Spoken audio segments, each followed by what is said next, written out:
갈라디아서로 들어갑니다. 이 갈라디아서, 바울이 갈라디아 성도한테 보낸 글인데, 이 갈라디아의 성도들이 그리스의 복음을 받아들인 다음에 빠른 속도로 모세율법으로 회개해서 모세율법으로 되돌아간 것을 바울이 지적한 거예요. 그러니까 갈라디아에서 율법이 나오는데 이 율법은 모세율법을 이야기하는 거예요. 갈라디아에서 바울이 지적한 게 뭐냐면은 이 갈라디아에 있는 성도들이 처음에는 복음을 받아들였어요. 그리스의 복음을 받아들인 다음에 얼마 되지 않아 가지고 모세율법으로 되돌아갔어요.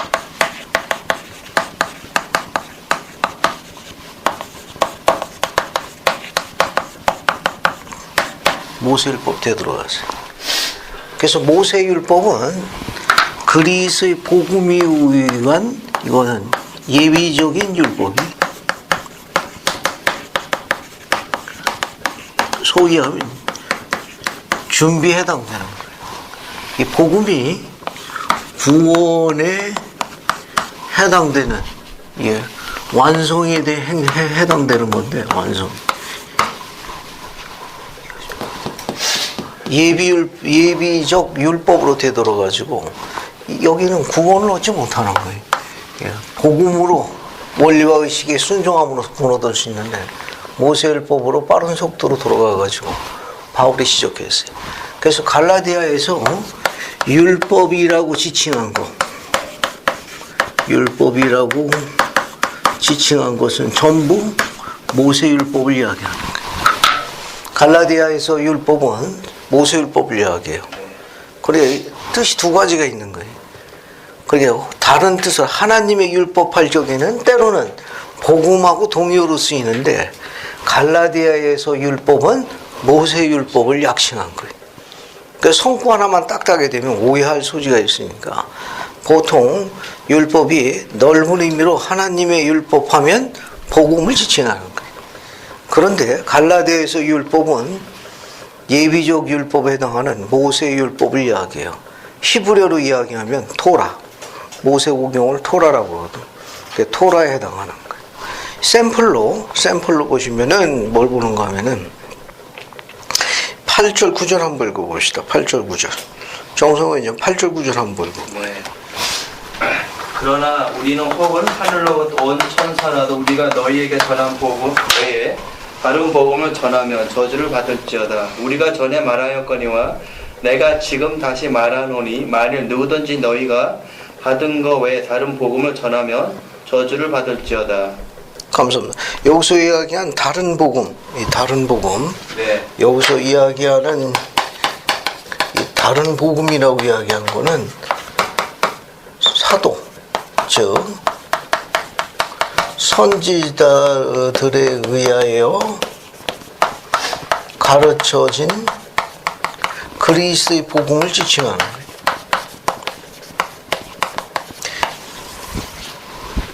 사도나 선지자들에 의해서 가르쳐진 이 복음, 이 바로 누군가, 바울이 가르쳐서 갈라디아에 교회를 세운 거예요.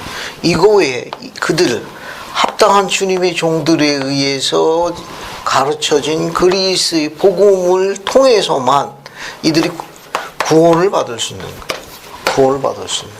그런데 여기 나와 있는 이 다른 복음은 어나더 가스프리라고 있어요. 이 어나더는 또 다른 하나 그런 말이에요. 이거 말고 또 다른 복음이 없나니. 왜냐하면 이들이 이 모세율법으로 되돌아갔어요. 모세율법으로 되돌아갔기 때문에 너희들이 혹 우리가 전한 복음 외에 또 다른 복음이 있는 줄 아느냐? 그렇지 아니하다.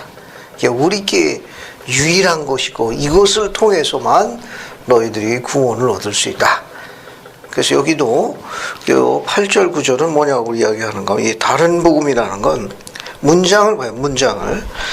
우리나 혹은 하늘로부터 온 천사라도 우리가 너희에게 전한 복음 외에 다른 복음이 없느니라. 다른 복음이 있다고 생각하지 말라. 여기 우리가 전에 말하였거니와 내가 지금 다시 말하노니 만일 누구든지 너희가 받은 것 외에 이제 바울이 전한 거예요. 바울과 함께 했던 동역자들이 전한 것 외에 그 복음 외에 다른 복음을 전하면 너희가 구원을 얻지 못하니 저주받은 것이라. 그래서 요 8절 9절은 모세의 율법이라고 하는 부분도 넓은 의미의 다른 복음에 속할 수 있는 거예요. 넓은 의미로. 너희들이 이야기하는 모세 율법이 혹 다른 복음인 줄 알고 그쪽으로 되돌아가게 되면 구원받지 못하나니, 우리가 구원받는다는 건 허락된 사도와 선지자에서 합당한 정도에 가르치는 우리가 전하는 그 복음이 진실로 참된 복음이나니 그거 외에는 다른 복음은 너희들을 구원하지 못하나니, 그런 말이에요. 그래서 이걸 가지고 8절 9절만 딱 따가지고 우리 예수 그리스도 후기 성도 교회 복음 회복이 뭘로 시작되어 있죠? 우리 복음의 회복이 몰몬경인데 몰몬경을 누가 가르쳐 준 거예요? 모르나요? 그 모르나이가 하늘에서 온 천사 아니에요? 8절에. 그 이성구 딱 따가지고 하늘로부터 온 천사라도 너에게 전한 복음, 즉 다른 복음을 전하면 일반 세상적인 교파에서 이단이라고 알려져 있는 여러 가지 많은 종파 중에 특히 후기 성도 예수 그리스도의 교회의 복음의 시작이 하늘로부터 온 천사에 의해서 회복되었기 때문에 그걸 빗대어 가지고 비난할 적에 종종 인용되는 성구 중에 하나예요. 이건 그 부분을 지적한 게 아니고 갈라디아에 있는 성도들이 복음을 받아들인 다음에 옛 율법, 모세율법으로 되돌아간 거예요. 모세율법으로 되돌아간 것을 바울이 시작한 거예요. 그 율법으로 되돌아가서는 예비적 율법이기 때문에 그들이 구원받지 못할 것이다. 이 부분을 지적한 내용. 그런데 이 성구 하나만 딱 따가서 설명하게 되면 약간 어려움을 줄 수 있어요. 그러니까 갈라디아에서 이야기하고 있는 율법은 모세율법을 이야기하는 거고, 복음은 바울, 즉 사도나 선지자에서 전한 예수 그리스도의 복음, 정통 복음을 이야기하는 거예요. 그렇게 이해하시면 도움이 될 거예요. 자, 그 다음에 또 쭉 넘어가 가지고 17, 18, 19절 한번 읽어보세요. 이거는 안자매님 한번 쭉 읽어보세요. 또 나보다 먼저 사도된 자들을 만나려고 예루살렘으로 가지 아니하고 아라비아로 갔다가 다시 다메섹으로 돌아갔노라. 그 후 3년 만에 내가 게바를 방문하려고 예루살렘에 올라가서 그와 함께 15일을 머무는 동안 주의 형제 야고보 외에 다른 사도들을 보지 못하였노라. 감사합니다.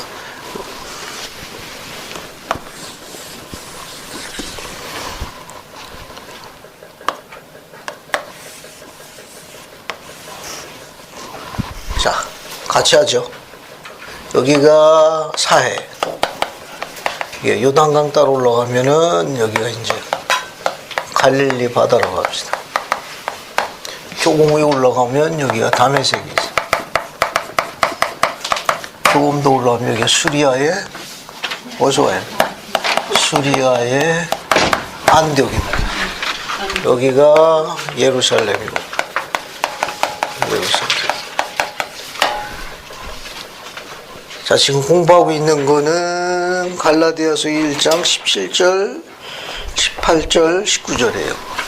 공부하고 있는 건 갈라디아 1장 17절부터 19절까지입니다. 이 내용은 뭐냐면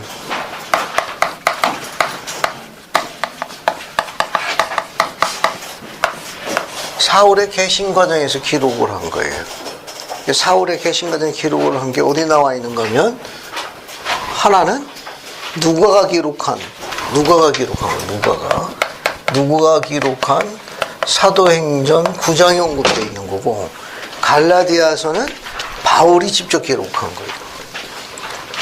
그러니까 사울이 개심한 과정을 기록한 것이 몇 군데 있는데 그 중에 누가가 기록한 게 사도행전에 기록되어 있어요. 따라서 사도행전의 저자는 누구다? 누가 썼느냐? 누가요. 이해하기 쉽게. 근데 사도행전의 사울의 개심은 개심에 초점을 맞춘 것이지 그것을 사건 순서로 기록한 건 아니라는 거. 사울이 개종했다는 거에 대한 그 중요한 포인트를 어디다 뒀냐. 개종에다 포인트를 넣어가지고 사건이 축약됐어요. 그와 반면에 갈라디아에서 있는 기록은 누가 적은 거예요? 바울 자신이 직접 기록한 거니까 그는 그런 순서에 대해서 약간 좀 더 자세히 기록한 거예요. 그래서 한번 읽어보죠. 갈라디아에서 나와 있는 그 내용, 바울의 기록은 이제 사건 순서를 기록한 거고, 사도행전은 누가가 개종에 초점을 맞춘 거예요. 그래서 사도행전 9장을 봐요. 공부한 건데 한 번 더 정리를 해볼게요. 자, 9장 봅시다. 사도행전 9장 같이 봐요. 봤습니까? 9장 보게 되면, 자, 9장 1절에 사울이 주의 제자들에 대하여 여전히 위협과 살기가 등등하여 대제사장에게 가서 다메섹 여러 회당에 가져갈 공문을 청하니, 이는 만일 이 그도가 뭐죠? 여기 그도. 여기 사도행전 1장 2절 보면 그도, 이게 용문은 the way. 초기 시절에 여기 나와 있는 이 초기 시절에 그리스도교를 그도라고 표현했어요. 그리스도교를 이게 사도행전 사도 시절에 그리스도교에 가입돼 가지고 그 교를 쫓는 자들을 그도라고 표현했어요. 그도. 이게 길도자 따라가는 길. 더웨이니까 그도. 더웨이 해가지고 이거는 사도행전에서 일컬어진 표현이에요. 일종의 이제 지칭되어지는 사용되어지는 호칭입니다. 그리스도교는 그리스도교에 속해 있는 사람들을 그 도로 표현했어요.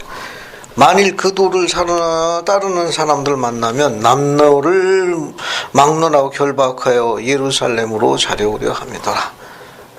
자, 이제 예루살렘에서 어디로 가요? 사울이 다메섹으로 갑니다. 그죠?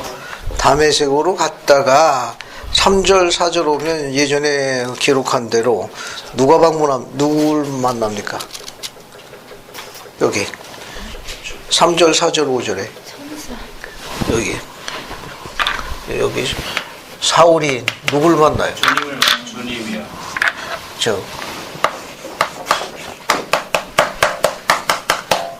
부활하신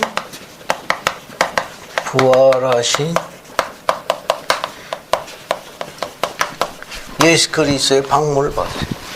박물을 받습니다. 자, 우리 구상에서 공부한 거예요.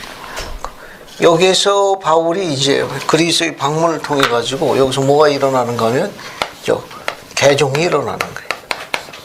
그래서 어디로 들어갑니까? 다메섹으로 들어가죠. 그죠? 다메섹으로 들어갑니다. 다메섹으로. 중간 과정은 쭉 약하고 다메섹으로 들어가가지고 바울이 이제 어디 있는가 하면은 쭉 넘어가셔가지고 거기 보세요. 뒤로 쭉 넘어가지고 18절 봅시다. 즉시 사울의 눈에서 비닐 같은 것이 벗어져 다시 보게 된지라 일어나 침례를 받고 그 다음 뭐라고 되어 있어요? 음식을 먹음에 강건하여지니라. 그러고 난 다음에 사울이 다메섹에 있는 제자들과 함께 며칠이 있을새 즉시로 각 회당에 예수가 하나님의 아들이심을 전파하니 건너뛰고 22절 사울이 힘을 얻어 예수를 그리스도라 증언하니 다메섹에 사는 유대인들이 당혹하더라. 그죠? 여기 보면 개심하고 나자마자 바로 그리스도를 증거하는 것처럼 묘사되어 있잖아요. 그죠? 그 다음에 또 건너뛰고 23절 보세요. 여러 날이 지나매, 그죠? 여러 날이 지나매 유대인들이 사울을 죽이기를 공모하더라. 그 계교가 사울에게 알려지니라. 그들이 그를 죽이려고 밤낮으로 성문까지 지키거늘 그의 제자들이 밤에 사울을 광줄에 담아 성벽에 쌓아 내리니 26절 사울이 예루살렘에 가서 제자들을 사고기고자 하나 다 두려워하여 그가 죄자됨을 믿지 아니하더라. 27절 바나바가 데리고 사도들에게 가서 그가 길에서 어떻게 주를 보았는지 주께서 그에게 말씀하신 일과 다메섹에서 그가 어떻게 예수의 이름으로 담대히 말하는지를 전하더라. 됐죠? 몇 가지 주목할 점이 있는가 하면은 여기 사울이 예루살렘에서 다메섹에 갈 적에는 다메섹에서 그 도를 따르는 그리스도교를 따르는 제자들을 주의 백성들을 박해하기 위해서 간 거 아니에요? 그죠? 가가지고 부활하신 주님의 방문을 받은 다음에 그가 개종하지 않습니까? 그죠? 이 주님의 방문을 통해 가지고 그가 며칠 동안 못 먹고 또 못 보죠. 여기 그 앞에 앞부분의 기록을 보게 되면 예, 어떻습니까? 여러분 거기 보게 되면 사흘 동안. 거기 9절 보면 사흘 동안 보지 못하고 먹지 못하니라. 그죠? 네. 그래서 다메섹에 들어가 가지고 아나니아라는 주의 제자의 방문을 받아 가지고 그가 이제 침례 받고 거듭나잖아요. 그죠? 개종하게 되지 않습니까? 개종한 그의 이제 변화의 표적으로 이제 침례를 받습니다. 그래서 여러분 18절 보면 아까 읽은 그대로 이제 눈에서 비늘 같은 게 벗어지고 병자 축복을 받는 거죠. 일어나 침례를 받더라. 이게 시간상으로 얼마가 안 되는데 거기 19절 뒷부분 보면 제자들이 생겼네 금방. 네. 아이고 시간이 얼마나 됐다고. 지금 이 제자들 잡으러 간 거 아니에요. 이 그리스 이 돌을 그 돌을 쫓는 자들을 잡으러 간 거 아닙니까?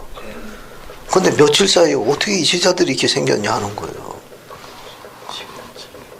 누가는 이 사도행전 누가가 기록한 건데 그는 개심에 개종에 초점을 맞춘 거예요.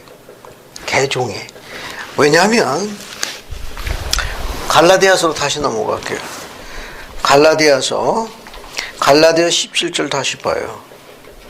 갈라디아 17절 보면 나보다 먼저 된 사도된 자들을 만나라고 예루살렘으로 가지 아니하고 어디로 갔습니까? 아라비아로 갔다가 다시 어디로 되돌아갔어요? 다메섹으로 간 거예요. 그러니까 사울이 예루살렘으로 다메섹에서 예루살렘으로 가기 전에 중간에 어디로 먼저 간 거예요?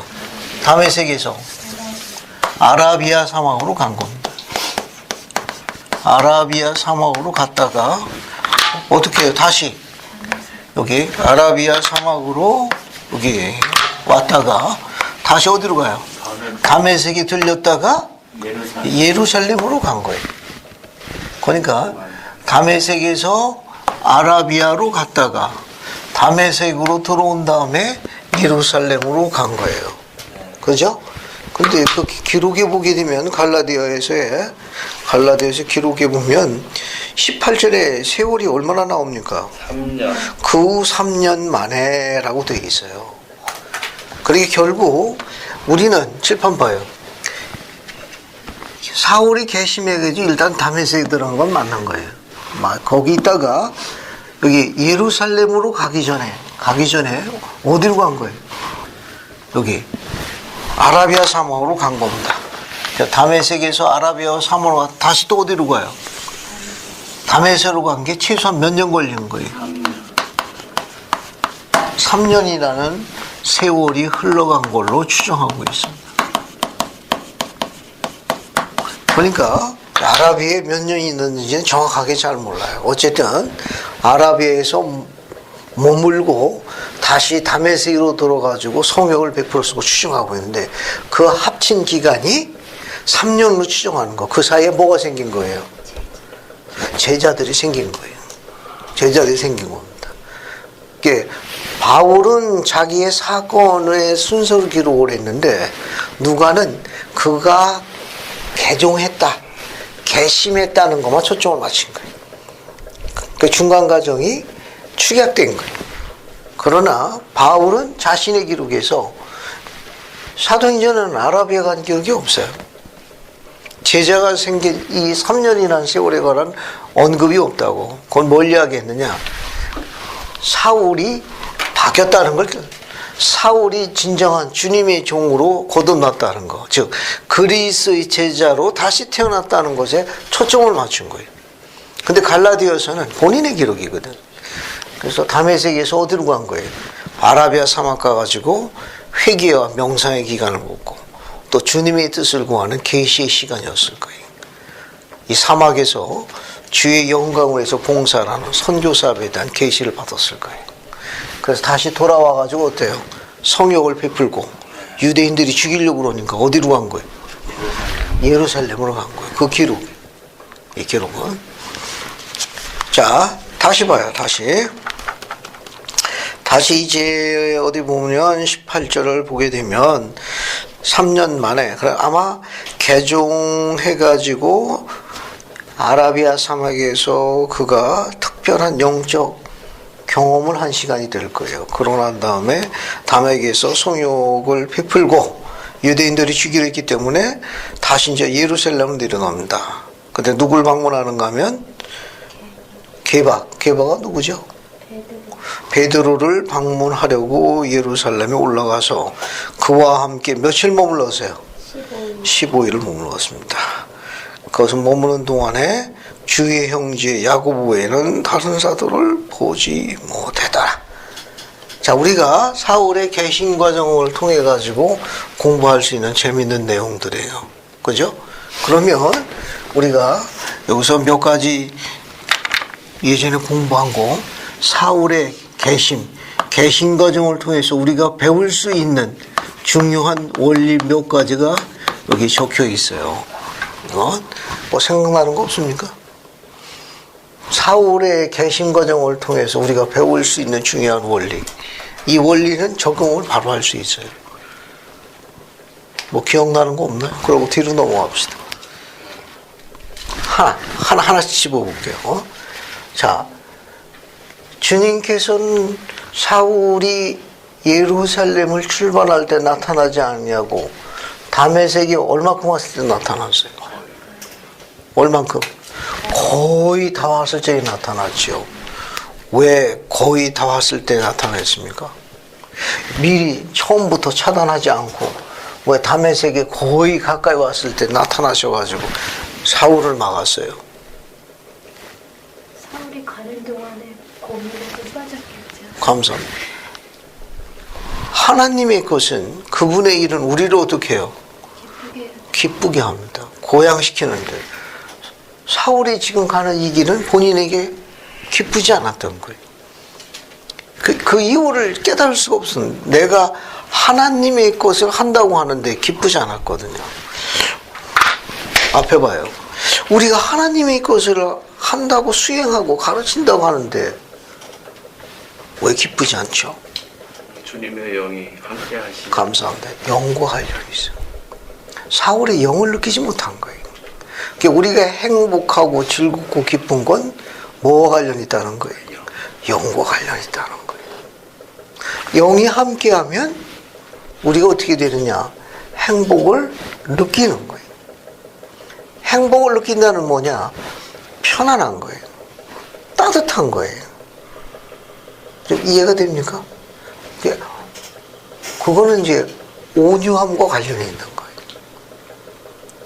그러니까 여러분 어때요? 오늘이 무슨 요일이죠? 금요일. 지금 거의 시간이 5시가 다 돼가네. 어때요? 지난주 금요일부터 오늘 금요일까지 행복했나요? 기뻤습니까? 즐거웠나요? 순간순간. 글쎄요. 주중에 비가 며칠째 와서 그러는지 뭐 대답이 선뜻 안 나오시네. 자, 그러면 다시 이제 안으로 들어가 보겠습니다. 우리가 하나님의 것을 가르치고 수행한다 하더라도 영위하지 않으면 그분의 것이 아니라는 거. 첫 번째 원리. 알겠습니까? 후기 성도는 후기 성도가 맞아. 그런데 참된 복음 가운데에서 속하여 있는 모든 걸 갖고 수행한다고 그분의 이름으로 수행한다 하더라도 그분의 이름으로다가 그분의 지식과 교리와 원리를 가르친다 하더라도 요약해서 하나님의 것을 가르친다 하더라도 뭐가 함께하지 않으면 영이 함께하지 않으면 그건 내 거를 가르치고 내 식대로 한 거지 주님의 것이 아니라는 사실. 행복하지 않다는 거죠. 여기서도 마찬가지. 사울이 자신의 방식에 따라 자신이 원하는 쪽으로 끌고 간 겁니다. 그분의 것이 아니었기 때문에 그 기간 동안 행복하지 않았던 거예요. 첫 번째 올립니다. 하나님의 것을 가르치고 수행한다 하더라도 뭐가 함께하지 않으면 영이 동반하지 않으면 컴패니언십이라고 그래요. 동반하지 않으면 하나님과 동행하지 않으면 결코 하나님의 것이 아니라는 겁니다. 그 사실을 하나님께 염두에 두시면 되겠어요. 또 하나 볼게요. 자, 다메섹에 있는 성도들을 의롭게 생활했기 때문에 주님께서 어떻게 하신 겁니까? 친히 막으신 거예요. 이 백성들을 보존한 거예요. 우리가 배울 수 있는 건 뭐냐? 우리가 복음대로 의롭게 생활하면 누가 기뻐하시는 거예요? 하나님이 기뻐하시고 우리를 어떻게 하십니까? 보존하시는 거예요. 우리가 잘 된다는 거예요. 번성한다는 겁니다. 역으로 우리가 복음대로 생활하지 않으면 주님이 어떻게 생각하세요? 슬퍼하시는 거예요. 가슴 아파하시는 겁니다. 부모 심정하고 똑같아요.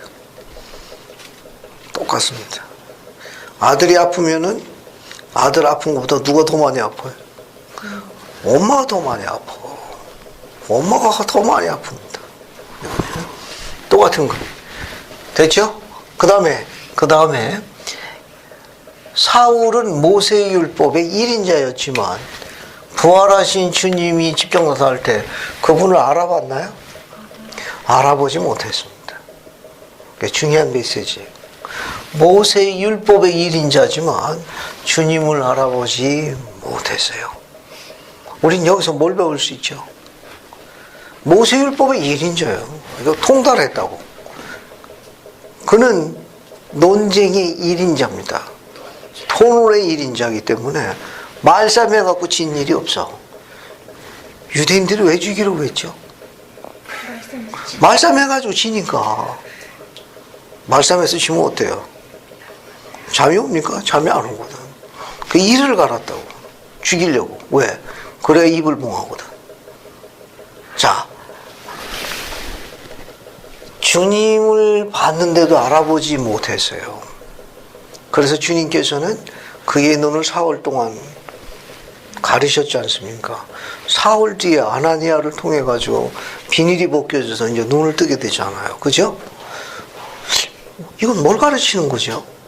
왜 주님께서는 사울의 눈을 사흘 시간이나 사흘이라는 기간 동안이나 가려놨을까? 어때요? 정상호 형제를 3일 동안 가려놨다 3일에 풀어주면 변화가 있을까요? 순간적으로. 아마 안자매님이 몇 시간한테 풀을 거예요.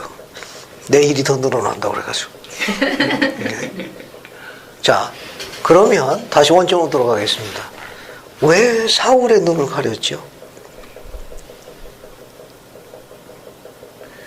왜 사울의 눈을 가렸습니까? 그는 모세율법의 1인자예요. 근데 주님을 알아보지 못했거든요.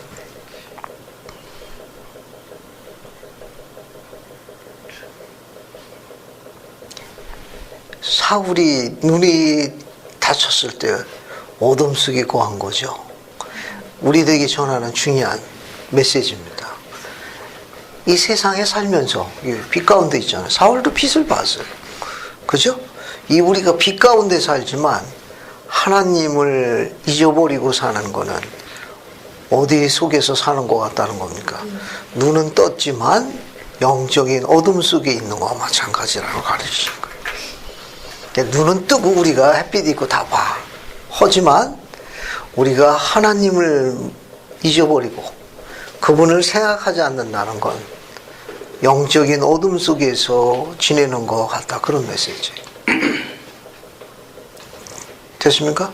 그래서 사울의 눈을 가리시는 거예요. 이 메시지는 뭐냐?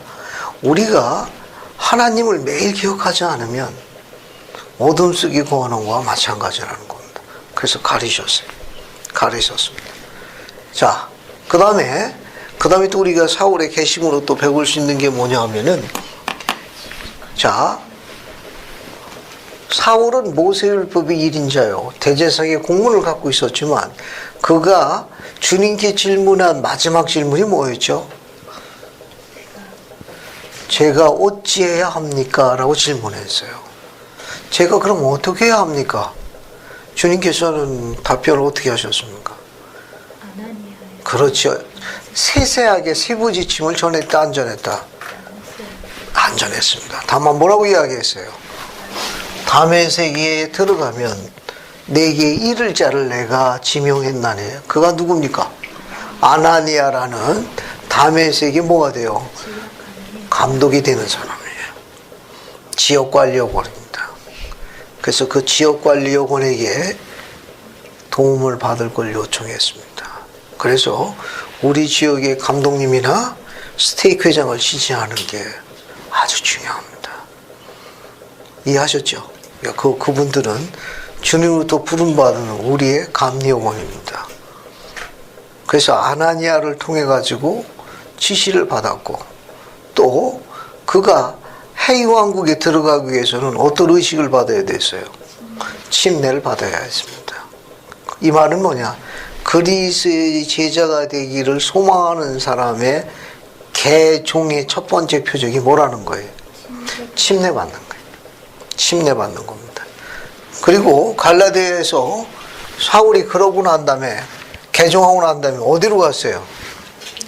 아라비아 사막으로 갔죠? 아라비아 사막 가서 뭐 했을 것 같아요? 사막이 뭘로 구성되어 있습니까? 모래. 어때요? 앉아면 모래 걷는 거하고, 우리 여기 딱딱한 여기 흙으로 되어 있는 땅 걷는 거하고 어디가 더 힘들어요? 왜 그 사막을 사울이 그쪽으로 가다고 생각합니까? 네? 작은 아들이 최신이 좋습니다. 탱크 같아요. 다른 건 몰라도 체력으로 하는 건 승부할 경우에 다른 사람과 지지 않는 아주 강력한 체력을 갖고 있습니다. 본인이 이제 그런 선언을 합니다.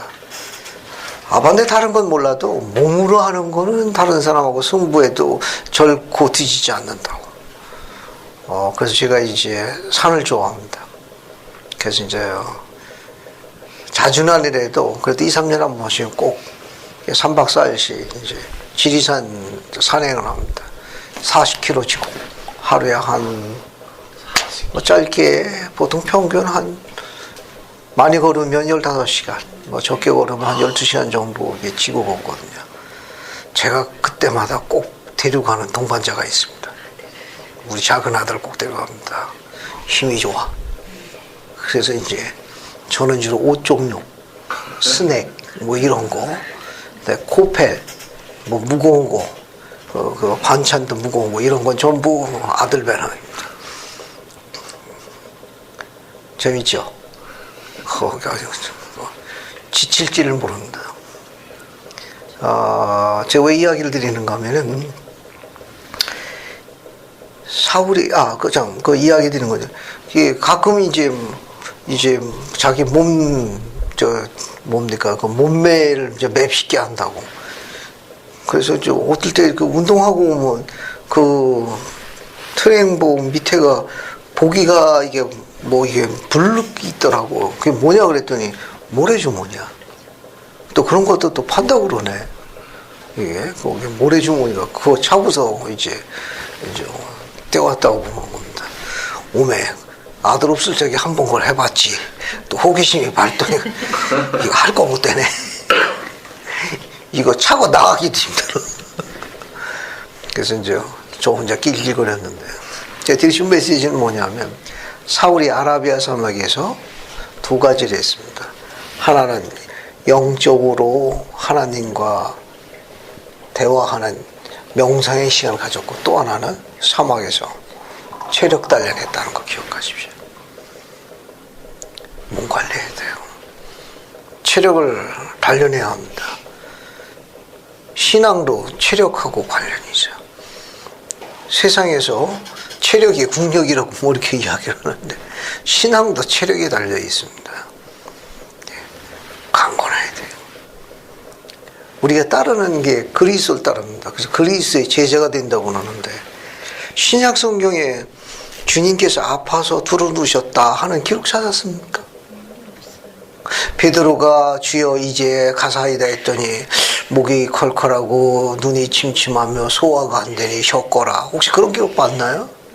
며칠째 감기로 힘들어 하시니 듣는 목소리 때문에 제자들이 힘들어 하더라. 뭐 그런 기록 봤습니까? 잘 드셨습니다. 지치지 않고 걸으셨습니다. 잠은 어떻게 주무셨나요? 잠 안 잤죠? 백성들 때문에. 그분 잠 어떻게 주무셨나요?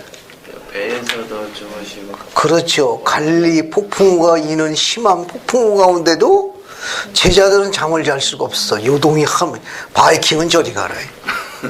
이거 빠져 죽게 생겼는데 어떻게 했습니까? 주님께서는 곤히 주무시는지나 베드로가 깨우쳐. 주여 우리가 빠져 죽겠나다. 지금 잠잘 때. 기억합니까? 주님은 잘 드셨습니다. 그리고 잠도 잘 주무셨어요. 대낮 동안에 힘써 일하신 분입니다. 단잠을 주무시고 주무실 적에는 꿀잠을 자신 분이고 집중력이 대단하셨습니다. 그렇다면 우리도 주님의 생활 방식에 대해서 들여다봐야 합니다. 이해하셨죠? 이 표현을 잘 이해해 주시기 바랍니다. 단잠, 감사하는 잠을 잘 수 있도록 대낮 동안 힘써 일해야 합니다. 악은 밤에 활동이 강해요. 너무 늦은 밤을 오랫동안 지새우는 건 합당하지 않습니다. 영에 전혀 도움이 안 돼요. 다시 이야기합니다. 전혀 도움이 안 돼요. 명상하고 어떤 걸 사색한다고 여러 날을 지새우는 건 어리석은 거예요. 그건 아무런 응답을 받지 못합니다. 자야 돼요. 아시겠습니까? 그거는 재워야 됩니다. 그동안에 다른 게 소생하는 거예요. 이제 나중에 이제 여러분 이제 그런 거 경험하는 젊은이 있을 텐데, 저는 이남인의 아버지입니다. 아기가 언제 쑥쑥 크죠? 안 자매님? 잠을 잘 잘 때 무럭무럭 그런 거예요. 그거 안 재고 맨날 보채면 어떻게 됩니까? 그 애가 안 자랍니다. 꼭 내 얘기하는 것 같은데. 꼭 내 얘기하는 됐습니까? 다시 이제 원점으로 들어갑니다. 4월에 계시면서 배울 수 있는 건 뭐냐면 영적으로 준비했지만 체력도 준비했다는 것. 체력입니다. 다시 이야기합니다. 체력을 관리하세요. 계명입니다. 특히 남자는 아내와 자녀를 보존해야 하기 때문에 체력이 있어야 합니다. 체력이 있어야 돼요. 더 쉽게 설명하면 강단이 있어야 된다는 그런 말입니다. 극한 상황이 왔을 적에 버틸 수 있는 큰 성벽 같은 그런 체력을 갖고 있어야 합니다. 그래야 그 극한 상황을 극복하는 거예요. 됐습니까? 우선 잘 좀 먹어야 되겠죠? 하긴 뭐 먹여줘야 되는 거지. 자, 이제 정리가 다 됐습니다. 그 다음에 맨 마지막 하나입니다. 맨 마지막 하나가 뭐냐면 봉사하는 거예요. 봉사하는 겁니다. 이게 사울의 계시부터 배울 수 있는 거예요. 봉사하는 겁니다. 자, 이게 사도행전에 나와 있는 거고, 그 다음에 이제 갈라디아에서 나와 있는 거 배우고 정리해 볼게요. 여기까지는 사도행전 9장에 나온 거하고 정리를 해본 거고, 요 갈라디아에서는 뭘 배울 수 있는가 하면, 사울이 예루살렘을 갔을 적에 누굴 만났어요? 그죠? 베드로죠, 베드로. 사울이 개심했다는 걸 그리스도를 따르는 제자들이 믿지 않았기 때문에 사울의 개심을 증거한 사람이 누굽니까? 바나바죠. 이 두 사람의 관계에는 사울과 바나바는 어떤 관계입니까? 친구예요. 알겠습니까? 친구입니다. 친구. 우리가 복음 생활할 적엔 사울과 바나바의 관계처럼 개종한 사람들에게 개종자입니다. 개종자에게 뭐가 필요해요? 친구가 필요합니다. 그리고 또 뭐가 필요한가 하면은 부름이 필요해요. 부름이. 그 다음에 필요한 게 뭐죠? 제일 중요한 거. 말씀을. 그럼요. 하나님의 말씀으로 양육돼야 돼요. 하나님의 말씀으로 양육돼야 합니다. 양육돼야 돼요. 개종자가 교회에서 활동 회원이 되도록 돕기 위한 요 세 가지가 지원되어 있는데 어느 분이 지원하셨다고 그랬죠? 고든비 힝크리 회장님. 고든비 힝크리. 그래서 개종자가 활동 회원이 되기 위해서는 하나님의 말씀에 양육되고 부름이 필요하고 또 뭐가 필요해요? 친구가 필요합니다. 자매들도 마찬가지. 자매들도 친구가 필요해요. 자매애가 필요하고 형제는 형제애가 필요합니다. 표현을 좀 이해해 주시기 바라는데 의도적으로 투자해야 합니다. 의도적으로 가깝게 해야 됩니다. 이거는. 그래야 신앙생활도 재미가 있어요. 아주 즐겁습니다. 친구. 여기 바나바는 친구에 해당하지만 베드로는 어디에 해당돼요? 선배에 해당하는 겁니다. 선배. 큰 형이 해당하는 거예요. 신앙생활도 마찬가지예요. 이 두 가지 라인이 굉장히 흥미있고 재미있습니다. 표대가 되는 선배가 하나 필요해요. 그 다음에 바나바와 같은 그런 친구가 필요합니다. 노력하시고 또 그런 거에 대해서 초점을 좀 맞추게 되면 신앙생활이 굉장히 재미있고 또 즐겁습니다. 자, 그 정도 보시고요. 그 다음에 이제 2장으로 넘어갑니다. 2장 1절, 2절, 그렇죠. 두 절을 한번 읽어보는 게 좋겠네요. 그래서 이승미 형제님이 갈라디아서 2장 1, 2절 한번 읽어보세요. 갈라디아서. 14년 후에 내가 바나바와 함께 디도를 데리고 다시 예루살렘에 올라갔다니 계시를 따라 올라가 내가 이방 가운데서 전파하는 복음을 그들에게 제시하되 유력한 자들에게 사사로이 한 것은 내가 다름질하는 것이나 다름질한 것이 헛되지 않게 하려 합니다. 감사합니다. 바울이 바나바와 그 다음에 디도라는 젊은이를 데리고 예루살렘을 다시 갔죠. 이게 언제 다시 갔는가? 거기 연대가 몇 년이라고 나와 있습니까? 14년 후에라고 되어 있어요. 14년 후에. 이 14년 후에라는 건 예루살렘 총회를 이야기합니다. 선교여행 시절에 모세율법으로 되돌아가야 되는데 주장하는 유대주의자들이 있었어요. 그것 때문에 논란이 벌어져가지고 바울이 바나바와 함께 예루살렘으로 다시 돌아갑니다. 그래서 요 옆에다가 14년 후에라고 되어 있죠. 14년 후에라고 되어 있는 그 옆에다가 사도행전 15장 1절부터 4절의 사건으로 추정하고 있습니다.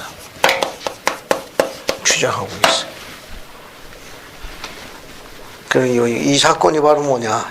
예루살렘 총회 사건이에요. 모세율법이 필요하냐?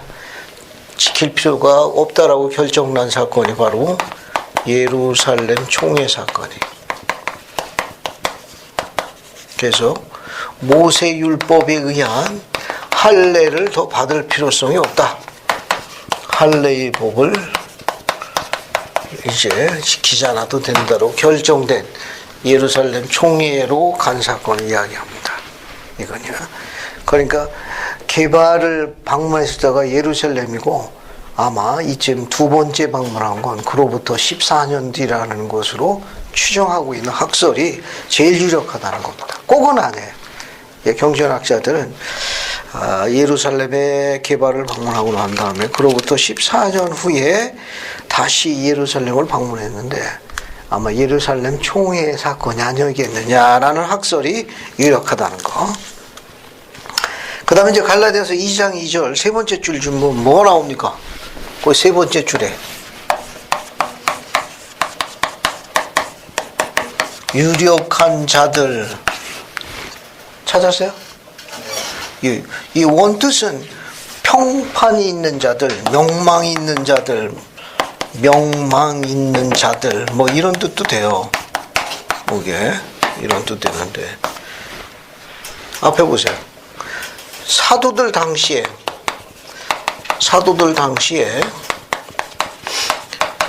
제1회장단 세 분이 누구였습니까?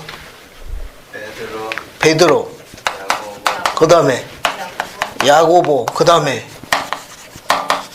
요한 아니에요, 그죠? 유대주의자라고 있습니다. 모세율법을 주장하는 자들이. 이들이 당시의 제2회장단에 해당하는 베드로, 야고보, 요한을 유력한 자들, 그쪽 그 도에서, 그 교회에서 힘께라 쓰는 사람들이 부르는 호칭이었다고 그래요. 재밌죠? 그러니까 유대주의자들이 그 도를 따르는 자, 그리스 교도들 가운데 명망 있는 자들, 특히 힘께나 쓰는 자들, 유력한 자들이라고 호칭했을 적에는 요 제1회장단으로 불리우는 베드로, 야고보, 요한을 그들이 사용하는 일종의 하나의 호칭이었다고 그러네요. 됐습니까? 그렇게 이해하시면 되겠어요. 이건 그 당시 불렀던 호칭이랍니다. 이건 유대주의자들이 베드로, 야고보를 지칭하여 즐겨 쓰던 표현이라고 보시면 되겠어요. 그 다음에 이제 쭉 넘어가셔가지고 나머지를 읽어보시면 되고, 그 다음에 이제 9절 한번 읽어보겠습니다. 9절 봤어요? 9절 한번 읽어보겠습니다. 정상은 9절 한 번 더 읽어보고. 2장 9절. 또 생금같이 여기는 야고보와 게바와 요한도 내게 주신 은혜를 알므로 나와 바나바에게 친교의 악수를 하였으니 우리는 이방인에게로 그들은 할례자에게로 가게 하려 함이라. 감사합니다. 여기 보면 베드로, 야고보, 요한하고 또 이 바울하고 바나바하고 이게 무슨 이 구절에 어떤 악수를 했다고 그래요? 친교의 악수를 했다고 그러죠. 친교의 악수. 이 말은 뭐냐면 온전히 하나가 되었다는 단합을 나타내는 표현이에요. 이거는 온전히 하나가 되었다는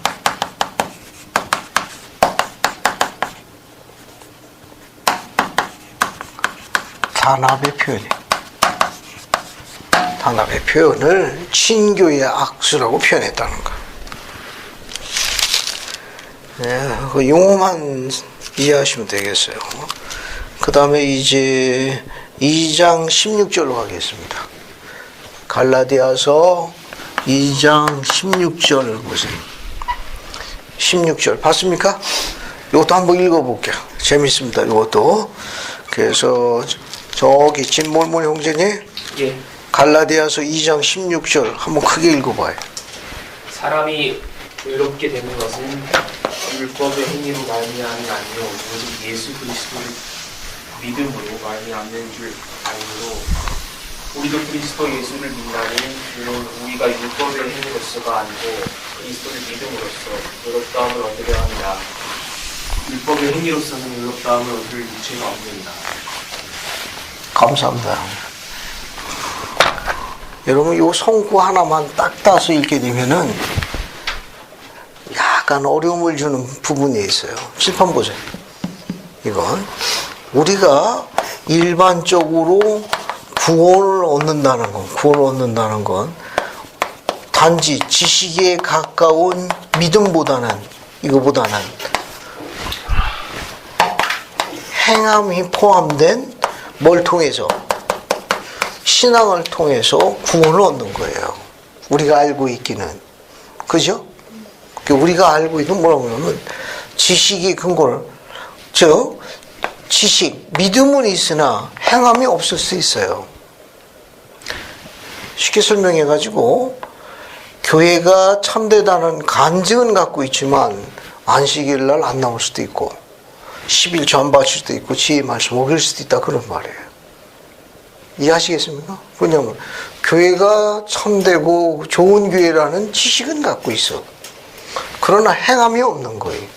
근데 우리가 구원을 얻는 건 그 율법을 지킴으로써 구원을 얻는 거 아닙니까? 그죠? 그런데 갈라디아서 지금 2장 16절은 오히려 이게 행함을 통해 가지고 구원을 얻는, 율법을 지킴으로써 구원을 얻는 건데 믿기만 하면 구원을 받는다고 설명을 해놨네. 이해하시겠습니까? 네. 그 율법을 행한 것으로 해서 구원을 받는 게 맞는데, 그냥 믿는 거, 그리스만 믿어도 구원을 얻느니라고 바울이 가르친 거예요. 그런 의미냐? 한번 더 읽어봅시다. 다시 보세요. 사람이 의롭게 되는 것은 율법의 행위로 말미암이 아니요, 오직 그리스도를 믿음으로 말미암은 줄 알므로. 그리스도를 믿기만 하면 구원 얻는다네. 우리도 그리스도 예수를 믿나니 이는 우리가 율법의 행위, 우리가 율법을 지킴으로써가 아니고 그리스도를 믿음으로써 의롭다함을 얻으려 함이니 율법의 행위로서 의롭다함을 얻을 육체가 없느니라. 그저 믿기만 하면 되느니라라고 가르칠 적에 인용되는 손구제 하나가 갈라디아서 2장 16절이에요. 앞에 보세요. 아까 율법은 두 가지 의미가 있다고 했습니다. 일반적으로 큰 의미로 어디에 사용돼요? 하나님의 율법. 알겠어요? 하나님의 율법. 복음을 이야기하는 겁니다. 넓은 의미로, 큰 의미로 하나님의 율법 해가지고 그리스도의 복음 혹은 교리를 하나님의 율법이라도 볼 수 있어요. 그런데 작은 의미로 모세 율법을 지칭할 수도 있습니다. 모세 율법. 이건 모세 오경을 이야기하는 거고, 히브리 사람들 히브리어로 이걸 뭐라고 부른다고 그랬어요?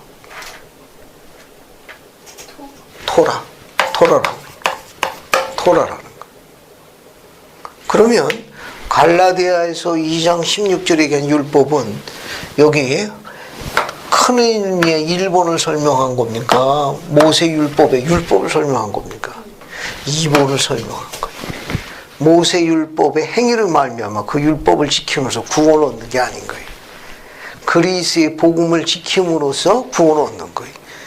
바울이 설명한 건 그 설명을 한 거예요. 그래서 이건 우리가 몇 가지 중요한 기록이 있기 때문에 이 기록을 우리가 한번 찾아볼게요. 여러분 어딜 보시는가 하면은 유인물에 보면 거기 설명을 하나 적어 놓은 게 있습니다. 여기 오늘날의 유인물 좌측편 맨 밑에 보면은 율법 찾았어요? 네. 그 정사원 이제 한번 더 읽어봅시다. 율법. 그러나 예수님 때 율법이라는 말은 모세의 경전에 있는 규칙과 의식과 관습의 전부를 말하는 것이었으며 그들 속에는 모세의 저작품과 아울러 수세기를 내려오면서 공식화된 구전으로 내려오는 다량의 규례들이 포함되어 있었다. 바울이 갈라디아서에서 전형적으로 사용하고 있는 율법은 이런 의미의 율법을 말한다. 구체적으로 율법은 구약의 모세 오경을 가리키며 히브리어로 토라라고 불리운다. 감사합니다. 모세 율법을 지켜서는 구원을 얻지 못하고 이건 예비적 율법이에요. 모사야서 13장으로 갑니다. 모사에서 13장 29절부터 31절까지 한번 읽어볼게요. 한번 읽어봅시다. 여기 모세율법이 주어진 목적이 나와요. 목적. 몰목경에 설명이 잘 나와 있습니다. 13장 29절부터 31절까지 봐요. 그러면 갈라디아서 2장 16절하고 설명이 될 거예요. 요거는 이거 읽어보면 갈라디아서 2장 16절에 율법은 몰몬기에서 이야기한 모세율법의 특성을 설명한 거예요. 찾았습니까?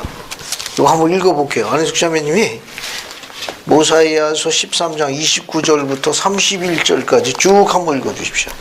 또 이제 내가 너희에게 이르노니 이스라엘 자손들에게 한 율법 곧 참으로 심히 엄격한 율법이 주어져야 할 필요가 있었나니 이는 그들이 목이 뻣뻣한 백성으로서 악을 행하기에 빠르나 주 그들의 하나님을 기억하기는 더디하였음이라.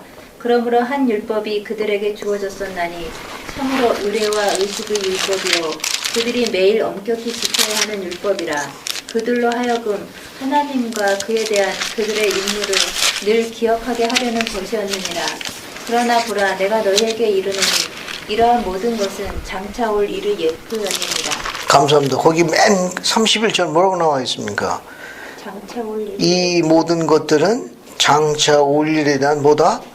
예표였느니라. 됐죠? 여기 그러니까 모세율법의 특징은 뭐냐면은 이건 장차 오실 즉 구속의 예표예요. 그러니까 이 모세율법은 구원으로 귀한 준비시키는 율법이었기 때문에 모세율법을 지켜갖고는 구원을 얻지 못합니다. 그 절이 32절이에요. 모사야서 13장 32절 다 같이 보십시오. 그러하고는 이제 그들이 율법을 깨달았느냐? 내가 너희에게 이르노니 아니라 그들이 모두 율법을 깨닫지는 못하였고 이것이 그들의 마음의 완약함으로 인함이었으니 그 뒤에 보세요. 하나님이 구속을 통하지 아니하고는 아무도 구원받으었으면 그들이 깨닫지 못했습니다. 하나님의 구속은 속죄를 이야기하는 거니까 그게 바로 복음이에요. 복음의 원리와 의식에 순종하지 아니하고는 어느 누구도 구원받을 줄 그들이 깨닫지 못했습니다. 그러니까 바울이 갈라디아서 2장 16절을 그 지적한 거는 이 갈라디아 성도들이 복음을 받아들이는데 빠른 속도로 모세율법으로 돌아가 버렸어요. 그걸 지적한 겁니다. 그래서 여러분 갈라디아서 2장 16절에 사람이 의롭게 되는 건 율법의 행위로 말미암이 아니할 때 이때 율법은 옆에다가 바울이 뭘 지칭한 거예요?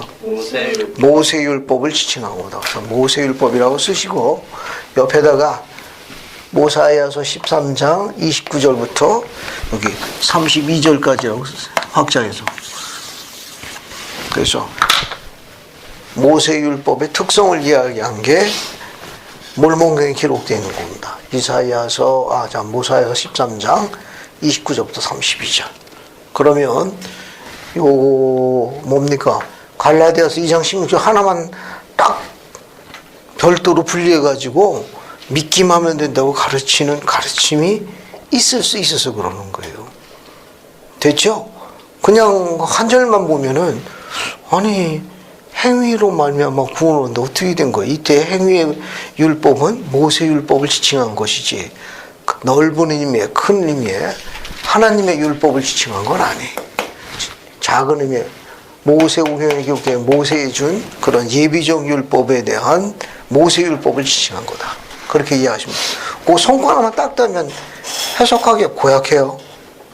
이거는 또 실제로 그렇게 가르치는 교파가 있을 수 있고 이제 그 정도 보시면 됩니다. 이거 또 설명을 3장 21절에 다시 반복하고 있어요. 갈라디아서 2장 31절도 같이 반복해서 설명하고 있습니다. 이것도 한번 읽어볼게요. 이승명 이제 한 번 더 읽어봐요. 갈라디아서 2장 21절 정도 한번 하고죠. 이제 너무 많다. 21절. 내가 하나님의 은혜를 패하지 아니하노니 만일 의롭게 되는 것이 율법으로 말미암으면 그리스도께서 헛되이 죽으셨느니라. 감사합니다. 거기 의롭게 되는 건 율법의 행위로 말미암아 의롭게 되는 건데 여기 율법은 어느 율법을 이야기하는 거예요? 모세율법으로 구원받는 나오면 그리스도께서 돌아가실 이유가 없느니라 그런 말이에요. 좀 이해가 됩니까? 또 그렇게 여기서 또 율법은 뭘 지칭하는 거예요? 모세율법을 지칭하는 거예요. 여러분 유인물 봐요. 유인물에도 잠시 오놨습니까? 유인물 오른쪽 여기 맨 위에 보세요. 우측편 맨 위에 의롭게 되는 것 찾았습니까? 네. 그 유인물 보세요. 정사원이 한번 쭉 읽어봐요. 의롭게 되는 것은 의롭다고 선언되는 것, 그리고 한 인격과의 올바른 관계가 회복되는 것을 의미한다. 그러므로 바울은 어느 누구도 모세 율법을 지키려는 행위로 말미암아 의롭다함을 얻거나 하나님과의 정상적인 관계를 회복할 수 없다는 것이다. 우리는 오직 구속주의 속죄의 희생과 복음의 원리와 의식에 대한 순종을 통해서 의롭다함을 얻을 수 있다. 감사합니다. 우리가 의롭게 되는 건 오로지 구속주의 속죄의 희생과 복음의 원리와 의식에 대한 순종입니다. 이걸 통해서 의로움이 증거되는 거예요. 그런데 모세율법을 지킴으로써는 이것을 증거할 수 없기 때문에 구원을 받을 수가 없다. 그 가르침을 바울이 시작한 겁니다. 이제 그렇게 보시면 되겠습니다. 그 다음에 이제 어디를 넘어가시는가 하면은 저 3장 24, 25절 보세요. 이것도 많이 쓰는 용법인데 이것도 역시 모세율법의 특성을 설명한 거예요. 여기 보십시오. 여기 봐요. 이 모세율법은 그리스의 복음으로 이끌어가는 예비적 율법이에요. 이 준비입니다. 여기가 입문 과정이고, 과정으로 이야기하면 여기 입문 과정이에요. 입문 과정이고, 그리스의 과정이 본 과정이에요. 본 과정. 그리스도의 복음이 본 과정. 여기가 메인이에요. 여기는 이제 입문 과정에서 해상되는 겁니다. 이처럼 본 과정으로다가 메인 과정으로 들어가기 위해서 학교 들어가기 전에 미리 준비시키는 예비 교사를 우리가 뭐라고 부르죠? 예를 들어서 어디 뭐 중학교 본과정 들어가기 전에 초등학교 졸업하고 난데 그 미리 준비시키는 그런 교사를 우리가 무슨 교사라고 합니까? 네? 그렇죠. 우리가 개인 교사라고도 그러고 지도 교사라고도 이야기하죠. 이거 옛 번역에는 몽학 선생이라고 해서 개인 교수를 이야기합니다. 개인 교수. 개인 교수 하는 사람. 이걸 우리가 스쿨 마스터라고 해요. 스쿨 마스터라고. 그래서 본 과정을 들어가기 전에 예비 과정을 도와주는 사람, 그런 뜻입니다. 모세율법은 여기에 예수 그리스도 속죄에 대한 가르침에 대한 복음을 수행할 수 있도록, 성취할 수 있도록 돕는 뭡니까? 준비 과정이에요.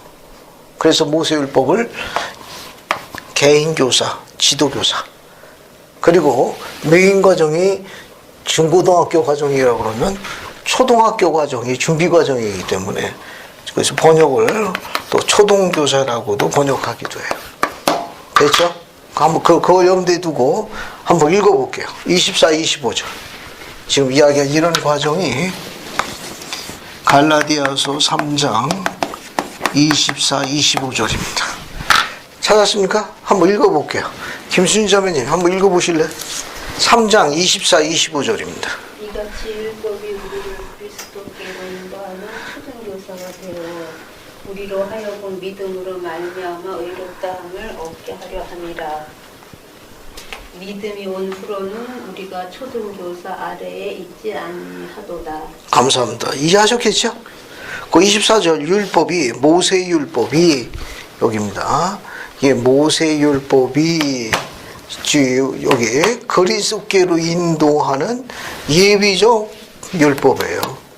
마치 지도교사와 같이 되어 우리로 하여금 그리스도를 믿는 믿음, 복음으로 인도하여 복음의 원리와 의식에 순종함으로 의롭다함을 얻게 하려 함이로다. 그런 뜻입니다. 믿음이 온 이후로는 우리가 그리스도의 믿는 신앙으로 복음의 원리와 의식을 지킴으로 우리는 더 이상 초등교사 아래 모세 율법 아래 있지 아니하도다. 이렇게 설명한 겁니다.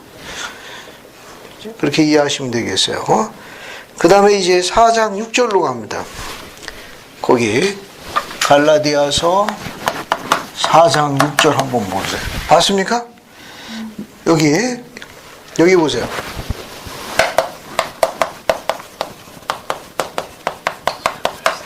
하늘에 계신 우리 아버지, 그죠?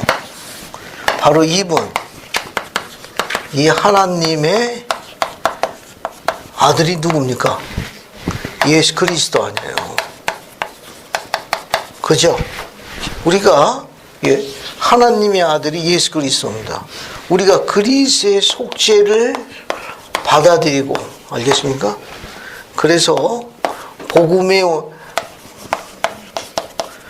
원리와 의식에 순종합니다. 순종해서 우리가 거듭나게 돼요. 그러면 우리는 거듭나게 되면 누구의 자녀가 됩니까? 그리스도의 자녀가 되는 거예요. 그리스도의 자녀가 되는 거예요. 그러면 여기 있는 아버지하고 아들하고 이 관계가 굉장히 친밀한 관계 아니에요. 그죠? 바울이 뭘 가르치는가 하면은 우리가 속죄를 이해하는 겁니다. 속죄를 이해하고 속죄를 의지하면서 생활하는 거예요. 복음의 원리 의식에 따라 순종하는 겁니다. 그리고 우리는 계속해서 어떻게 일어나냐? 개심이 일어나는 거예요. 개심이 일어나면 그리스도와 우리가 어떻게 되는 겁니까? 동등하게 되는 거예요. 그래서 아들이 아버지와 아주 친밀할 때 우리가 뭐라고 부릅니까? 아버지와 우리가 친밀할 때 호칭을 뭐라고 불러요? 아빠라고 부르잖아요. 아빠. 마찬가지로 우리도 어떻게 돼요? 하늘에 계신 아버지하고도 아빠라 부를 수 있을 만큼 친밀한 관계가 유지된다 그겁니다. 즉, 더 쉽게 설명하면 그리스도를 따르는 참 제자가 되는 거예요. 참 제자가 되면은 그리스도와 우리가 어떻게 되느냐? 동등하게 되니까 하나님의 아들 예수 그리스도는 아버지께서 뭐라고 그랬어요? 이는 내 사랑하는 아들이라고 그랬잖아요. 그게 아버지와 아들이 얼마나 가깝습니까? 아빠라고 부를 만큼 친밀한 관계죠. 우리도 똑같은 방법으로 그리스도께서 가르치신 대로 생활하게 되면 우리도 어때요? 하늘에 계신 아버지 우리 관계도 아빠라고 부를 수 있을 만큼 어떻다는 겁니까? 아주 친밀한 관계를 유지할 수 있다는 걸 바울이 가르치는 거예요. 한번 읽어볼게요. 찾았습니까? 이승민 형제 4장 6절 한 번 더 반복해봐요. 너희가 아들임으로 하나님이 그 아들의 영을 우리 마음 가운데 보내사 아빠, 아버지라 부르게 하셨느니라. 감사합니다. 거기에 호칭이 나왔네. 그죠? 좀 호칭이 좀 불편하죠? 어때요?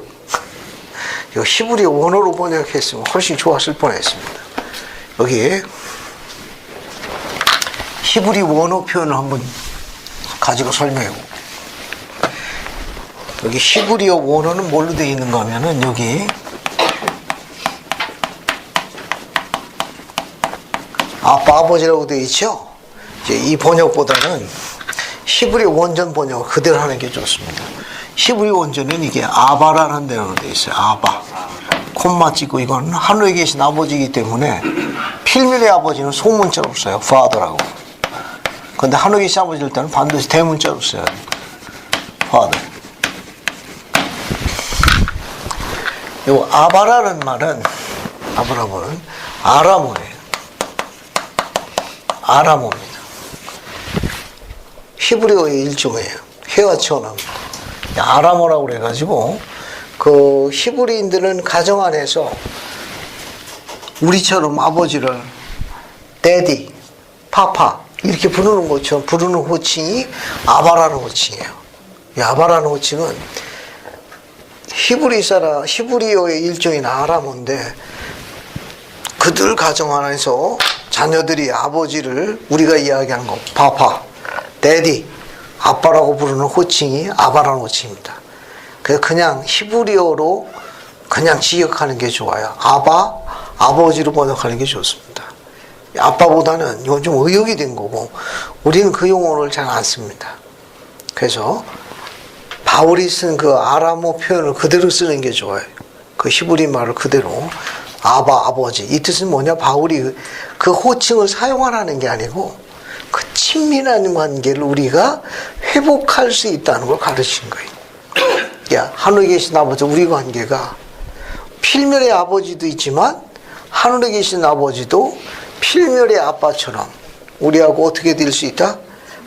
아주 친밀하고 가까운 사이가 될 수 있다. 그렇게 표현할 수 있는 표현이 바로 요 아바 아버지라는 뜻이에요. 됐죠? 여러분 혹시 유인물에다 뭐 적어놨나 모르겠네 이게.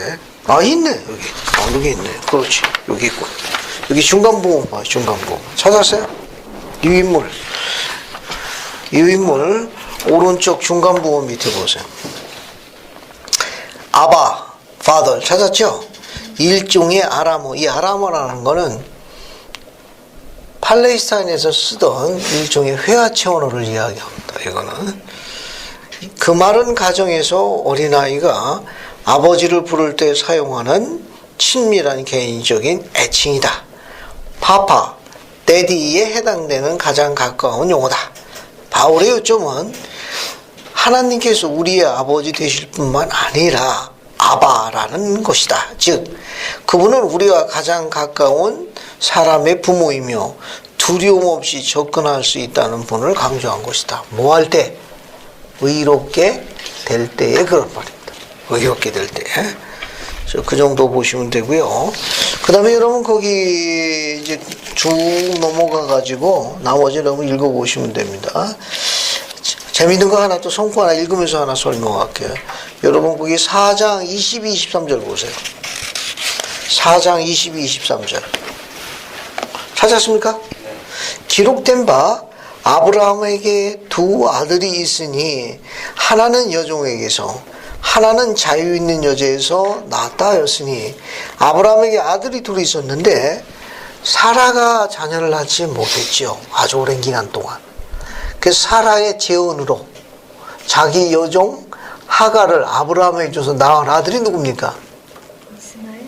이스마엘.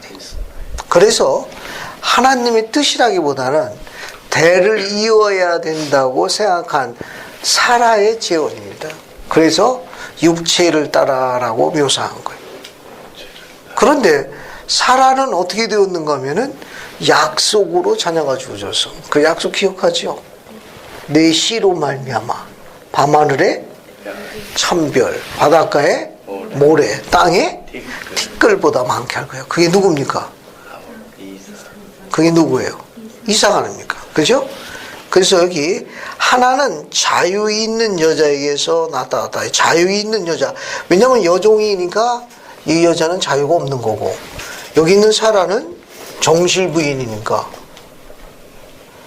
여종이 아니거든요. 그래서 자유 있는 여자라 묘사했습니다. 여종에게서 육체를 따라 낳고 이 말은 사라가 재혼했기 때문에 육체라고 표현한 거예요. 자유 있는 여자에게는 약속으로 이거는 하나님께서 부여하신 거예요. 하나는 인간의 지시를 이야기한 거고 하나는 하나님의 하늘에 주는 성약을 이야기한 거예요. 그 차이점을 이야기한 겁니다. 결국은 아브라함의 하나님 그 다음에 어떻게 돼 있어요? 호칭이 이삭의 하나님 아닙니까? 성약으로 주어진 거예요. 그렇게 이해하시면 되겠습니다. 그 다음에 이제 5장 9절 봐요. 5장 9절 보면은 적은 누룩 찾았습니까? 5장 9절 앞문장에 적은 누룩. 그 다음에 10절 세 번째 줄에 뭐가 나와요? 너희를 요동케 하는 자 찾았죠? 그 다음에 12절 첫 줄에 뭐가 나와 있어요? 너희를 어지럽게 하는 자. 전부 이건 뭘 이야기하는가 하면 거짓 교사들을 지칭하는 표현이에요.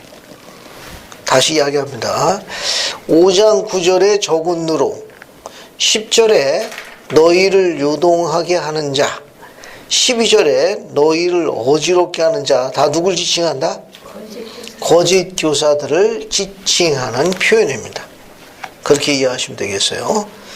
그 다음에 이제 13절 맨 마지막 보죠. 13절 맨 마지막. 거기 한 문장만 봐요. 오직 사랑으로 서로 뭐라고 했습니까?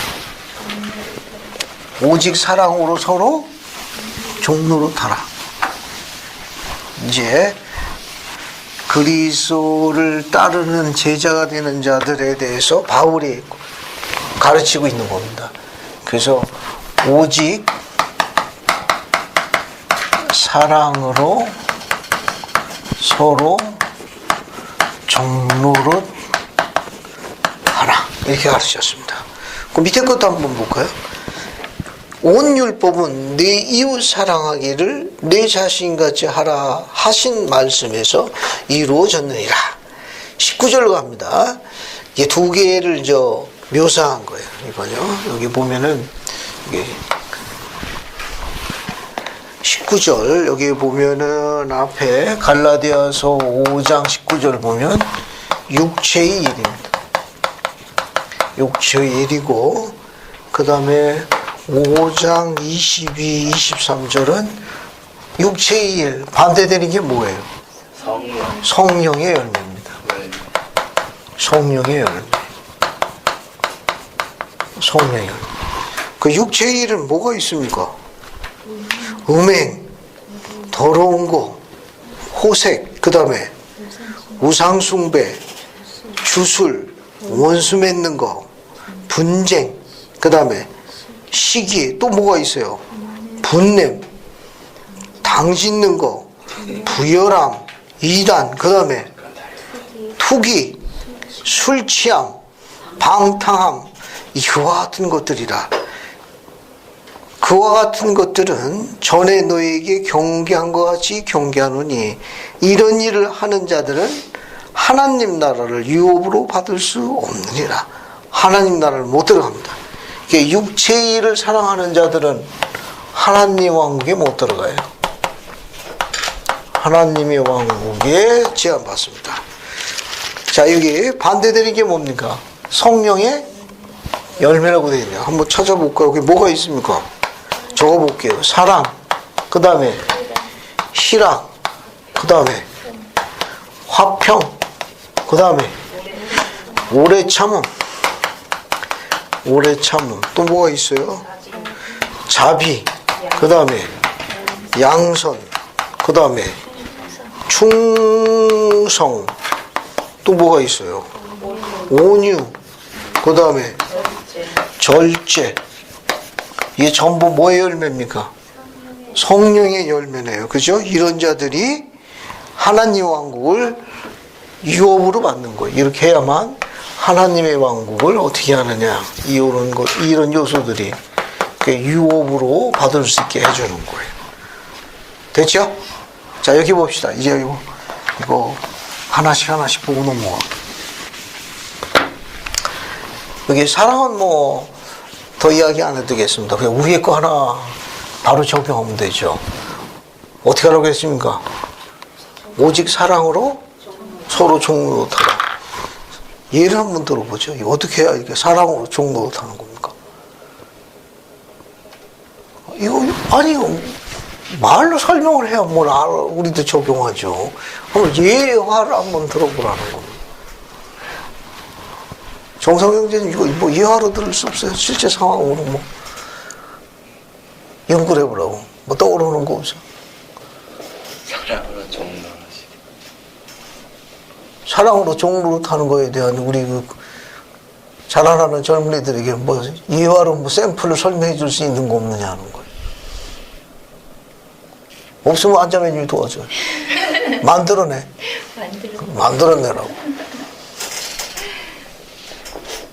생각나는 거 없어요? 종은 섬겨야 되는 그런 위치에 있는 거잖아요. 그렇죠.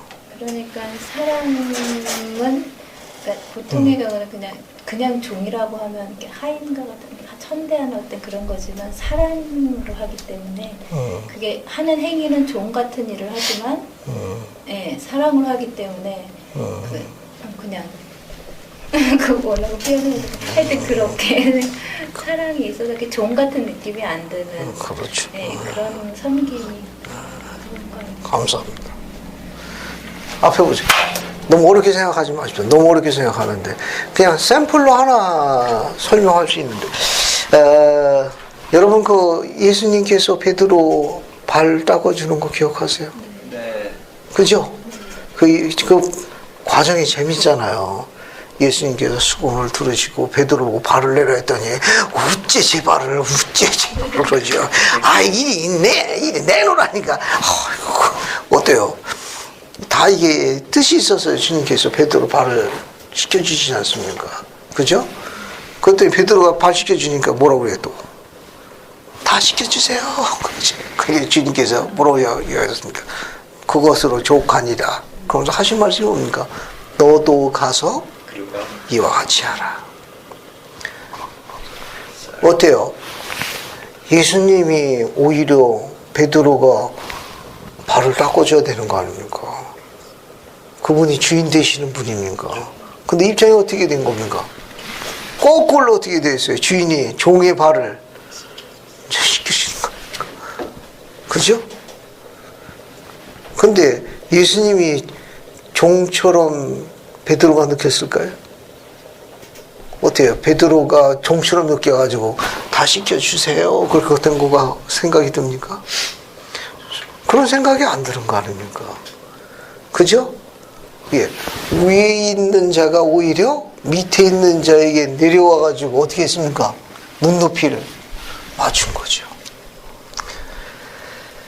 얼마 전에 자녀가 초대를 해줘가지고 그 식당 이름이 애슐리라고 그러더구만. 전 처음 가봤어요. 애슐리라고 해가지고 남북전쟁 여러분 바람과 함께 사라지다.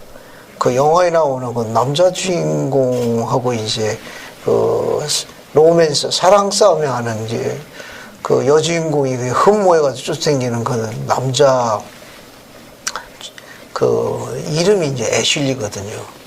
어때요? 아닌 거에 다른가? 들어가 봤더니 바람과 함께 있다가 그 영화 컷이 그냥 벽에 쫙 깔렸더구만.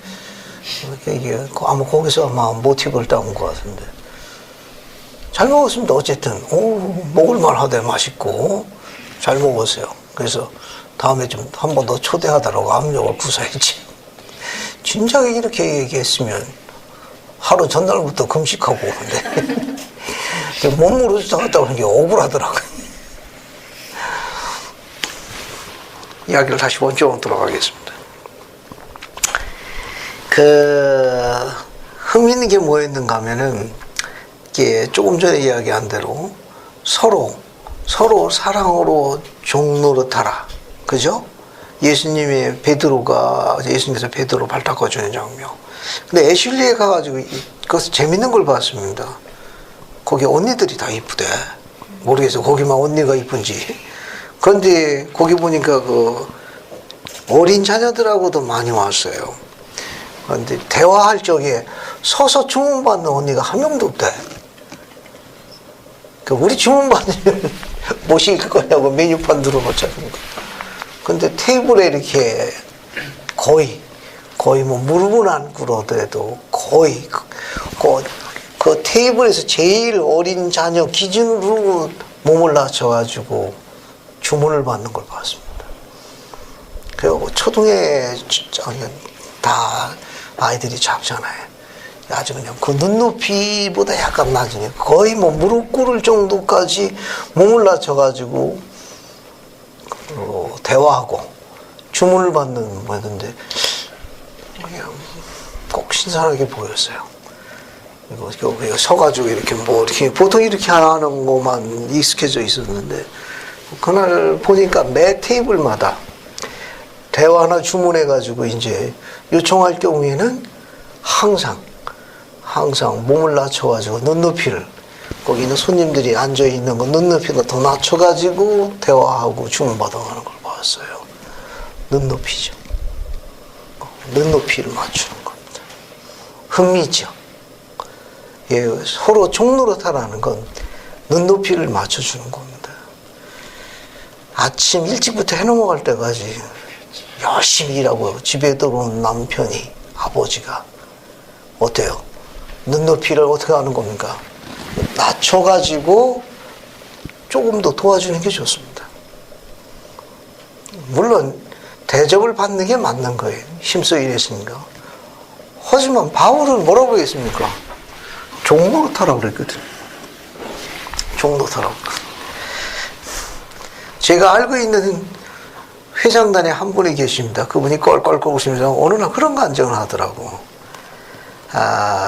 밖에서 개인 사업 하시는 분이에요. 이제 건물 짓고 뭐 이렇게 뭐 짓는 분이신데, 아침 새벽에 나갔다가 밤늦게 들어오신 분입니다. 아주 늦은 시간에 들어갔더니 아내가 어디서 싸다고 해가지고 사왔는데 너무 많이 사온 겁니다. 마늘. 너무 싸다고 그래가지고 이게 이제 결혼에 나간 딸도 있고 아들도 있으니까 고기도 이제 도와준다고 그분 얘기는 너무 많이 사온 것 같대. 근데 그걸 가지고 이제 그 마늘을 깐다고 그러나요? 마늘을 까는데 참 씻고 잠자리 들고 싶은 생각이 굴뚝 같은데 피곤한 몸이지만 아내 옆에 같이 또 끄라 마늘까지. 그 이야기를 한번 들은 일이 있습니다. 그래서 마늘을 까면서 오늘 뭐 했느냐, 어떤 일이 있었느냐, 뭐 해서 이런저런 얘기해서 새벽이 늦도록 다시 부부의 정을, 그랬더니 다 그 엄청난 마늘이 이제 다 정돈이 되고 그러니까 아내가 그 얘기를 하더랍니다. 믿을 수 있는 건 남편뿐이 없네. 집에 자녀가 있었으나 시키면 혹 투정할까 그 음성이 두려워가지고 말을 못 붙였답니다. 혹시 말이라도 걷어주면 했는데 한 녀석도 말 안 붙이더래. 그래서 그냥 묵묵히 했는데 남편이 들어와가지고 반가웠지만 차마 그 얘기하기 왜? 그날 힘든 일하고 온 남편 아니에요. 그런데 들어오더니 남편이 오! 마늘 까네? 조금 기다려. 내가 옆에서 도와줄게. 그러더니 샤워를 빨리 하고 옆에 앉아서 뭐 저런 얘기 하면서 밤이 늦도록. 그랬더니 아내가 그 얘기 하더라는 겁니다. 믿을 수 있는 건 남편뿐이 없네. 예, 그렇게 이야기를 하더라는 거예요. 어제 저희 집에 제가 퇴근했더니 그 작업을 하고 계시더라고. 근데 제가 퇴근해서 들어간 시간이 늦습니다. 거의 뭐 11시 가까이 들어가니까 오마 갈등이 생기더라고.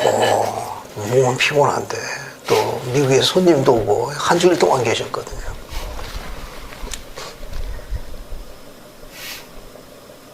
자녀들도 있습니다. 셋씩이나. 그 어느 녀석 자원할 녀석이 없나 하고 봤더니 얼굴들이 별로 안 막을고 샤워를 하고 그 형제님의 생각이 나가지고 말을 던졌습니다. 내가 도와줄게, 좀 기다려. 그러고 옆에 과도 하나 들고서 옆에 붙었습니다. 그러고 이런 얘기 저런 얘기 엄마 까보니까 손에 불이 붙는 것 같아요. 서툴어가지고 이게 이제 마늘집이 들어가가지고 눈물이 더 앞을 가지네. 역시 이거 일하는 사람은 나무나 하는 게 아닌 거구만. 그래도 어떡합니까? 이왕에 손댄 거 바닥을 볼 때까지 늦은 새벽까지 작업했습니다. 제가 드리고 싶은 메시지는 뭐냐면 서로 종로하고 알아줬다는 거. 하나 더 이야기하겠습니다. 스펜서 더블 킴볼 회장님이 가르쳤어요. 밤사이에 천사가 여러분의 집을 방문했을 경우에 천사가 조금 더 머물러 갈 수 있도록 뭐라고 이야기했죠? 꼭 기억하십니까? 우리가 다 자고 난 다음에 천사가 우리 집에 온대. 근데 그 천사가 우리 집에 와가지고 좀 더 머물러 갈 수 있도록 무엇을 하도록 지원하신 거 기억납니까?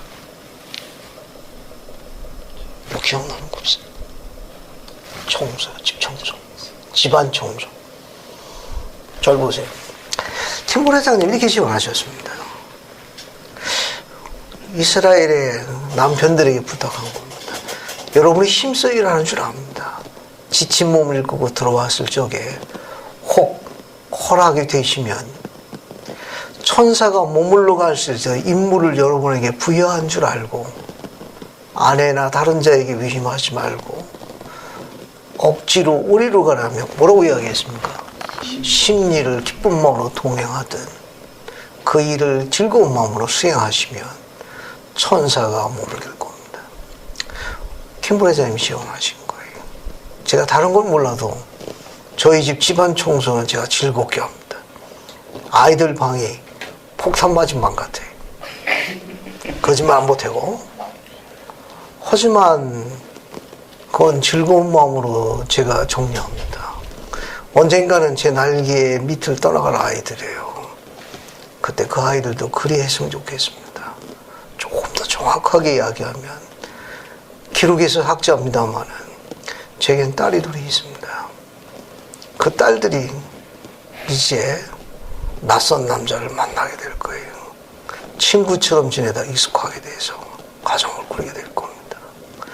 그때 제가 기쁜 마음으로 폭탄 맞은 방과 거실을 즐거운 마음으로 정리하듯 그 형제도 제 딸에게 그리해 줬으면 좋겠습니다. 사실 그런 소망도 있어요. 천사가 집에 간 게 아니라 내 딸이 거룩한 자와 함께 사는 기쁨을 맛보기를 원하는 소망이기 때문에 그렇습니다. 아들들은 별로 관여 안 합니다. 알아서들 할 거예요. 그 친구들은 훈련을 받았기 때문에 기쁜 마음을 알아서 잘 할 겁니다. 우리 딸들에 대한 소망이 있어서 그래요. 더 정확하게 이야기하면 그 친구가 그렇게 대해주길 바랍니다. 사도 바울은 서로 종노릇하답니다. 비교할 아무런 이유가 없어요. 그러면 절로 그 선한 딸이 대접하게 됩니다. 도시락 반찬이 바뀌었습니다. 마늘 까지고 난 다음에 반찬이 옷걸이였더라고. 뚜껑을 열었더니 없는 게 들어온 거예요. 오마 적은 노력으로 큰 수확을 얻는 게 짭짤하더라고. 지혜로운 거예요. 김수장님 이해하시는가 보네. 안자민도 동의합니까? 적은 노력을 깃들여가지고 큰 결실을 맺는 거예요. 바울은 이렇게 이야기했습니다. 오직 사랑으로 서로 종노릇하라. 그 열매가 여기 있습니다. 요건 이쪽으로 되는 거고, 요 희락이라는 단어는 조이라는 단어예요. 사랑하면 기쁨이 옵니다. 이 사랑하면은 그걸 인지하게 되면 소생하기 시작해요. 영혼이 다시 살아납니다. 영혼이 시드는 거는 사랑받지 못해서 그래요. 쉽게 설명하면 자기 위치를 존중받지 못해서 옳다고는 결과합니다. 그러니까 아내라는 위치, 어머니라는 위치, 그 위치가 존중받으면 살아나게 되어 있는데 유령 인간이 된 거죠. 그냥 있는데도 존재 가치가 희석돼가지고 유령 인간이 돼버린 거. 기쁨을 맛보시는 거예요. 사랑에서 온 겁니다. 화평 더 설명 안 할게요. 화평. 오래 참음, 이것도 재미있어요. 롱 서퍼링이라고 합니다. 롱 서퍼링. 재밌죠? 참는데 오래 자가 왜 붙었을까요? 아니, 참는데 오래 자가 왜 붙었냐고. 참는 것만 해도 잘하는 거지. 오래 참음만 해요. 오래 참음에 대해서 설명을 도와줄 분 있습니까? 여기까지만 하고 나머지는 다음 주에 할게요. 여기까지 정리합시다. 그럼 아니, 밑에 거 이런 거 드시지 말고 그냥 기본 실력으로. 인내도 있고, 인내도 참는 거 아니에요. 오래 참어도 참는 거 아닌 겁니까? 그죠? 차이점이 뭐예요? 인내는 도자. 오래 참으면 내자. 아니, 어떤 차이점이 있나요? 혹시 한자는 오래 참는 건 영원히 참는 거라 했으니까 이게 참는 거는 잠깐 어느 순간에 참을 수 있지만 오래 계속해서 참는 건 쉽지가 않거든요. 그거 쉽지 않죠. 네.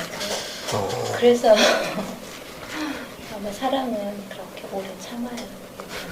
사랑은 오래 참는 겁니다. 사랑은 오래 참는 걸. 김순자매님, 오래 참아야지 기쁨이 큰 것 같아요. 감사합니다. 결혼 생활을 나중에 해보시면 압니다. 화평을 해서 어떡합니까? 그냥 오래 참는 거죠.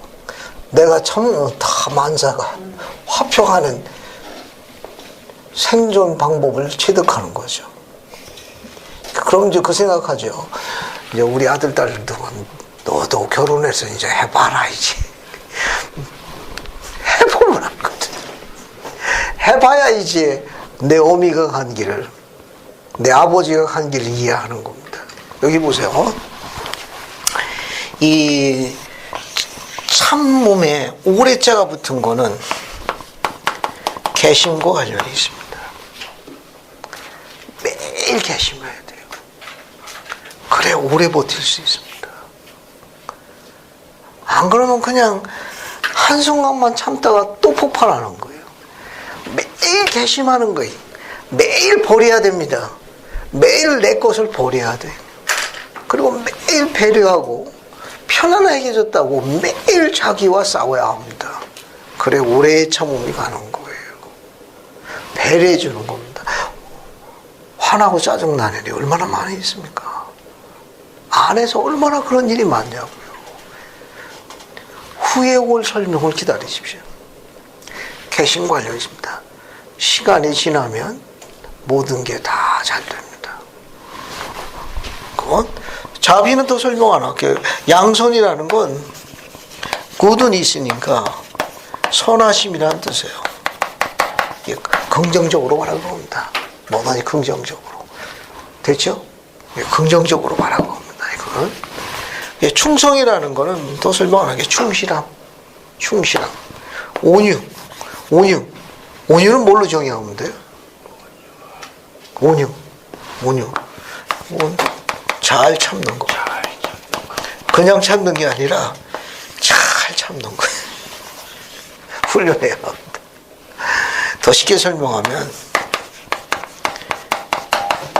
해외 왕국에 편안함을 제공하는 걸 온유라고 그래요. 더 쉽게 설명하면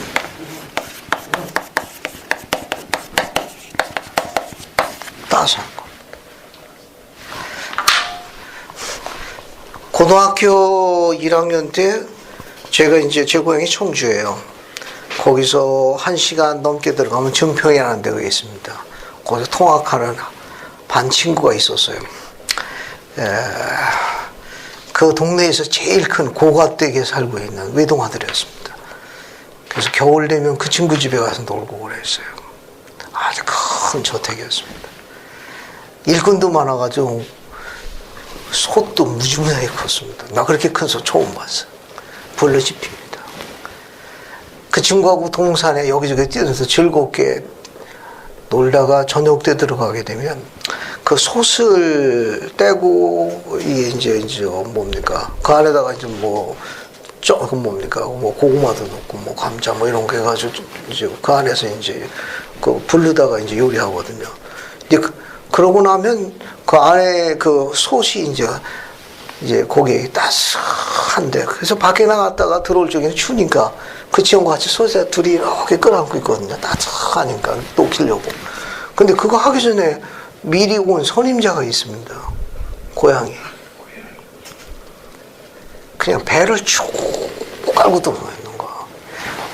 고향이 내쫓죠. 왜? 댁이 딱 좋은 따스한 온도예요. 그럼 우리 둘도 근데 그 친구가 그러더라고. 고양이 언제 집에 들어오는 줄 아느냐. 언제 들어올까? 배고플 때? 아니래. 여기 온도가 딱 맞을 때 알고 귀신같이 와서 여기 있다고 그러더라고. 따스해야 되돌아옵니다. 차가우면 떠나게 돼 있어요. 따스해야 온기가 있어야 붙어 있는 거예요. 그거 시험 안 해도 돼, 안 되는. 시험 안 해도 돼, 알겠어요? 그런가 안 그런가 시험해 볼 필요성 없다고. 따스해야, 온기가 있어야 끌어안고 거기 붙어 있는 거예요. 차가우면 곁에 안 옵니다. 남자는 고해인 습성들이 있어요. 하루 종일 쏴돌아다니지. 언제 집에 들어옵니까? 따스할 때 들어오는 거예요. 본능적입니다. 온기가 있어야 안 도망가요. 독특한 가축이죠. 샘플입니다, 샘플. 온유라는 건 편안함을 제공하는 거예요. 따스한 겁니다. 잘 참는 건데, 이렇게도 쓸 수 있어요. 뭐라고 쓸 수 있어요? 잘 챙기는 것도 포함돼요. 절제는 자제하고 같으니까 컨트롤입니다. 이게 전부, 이와 같은 요소들이 전부 뭐의 열매예요? 성령의 열매. 하나님이 영이 임하는 이 많은 것들이 하나로 전부 뭡니까? 영을 느끼는 거예요. 전부 우리를 기쁘게 하는 거고, 고향하고 행복하게 하는 게 전부 영과 관련이 있습니다. 그러니까 이런 요소들을 가정 안에서 우리가 수행하는 것은 영으로 인도되어지는 것 같은 행위다 라고 바울이 설명한 겁니다. 그 다음 주에는 그 뒷부분 잠시 공부하고 이번 학기 단원을 정리하도록 하죠. 그리고 다음 학기에는 사도 바울이 결혼의 전문가입니다. 에베소서, 골로새서 이거 전부 다 좋은 장들이에요. 그 다음 학기는 이 부분 공부하도록 하죠. 예수 그리스도 전합니다. 아멘. 아멘.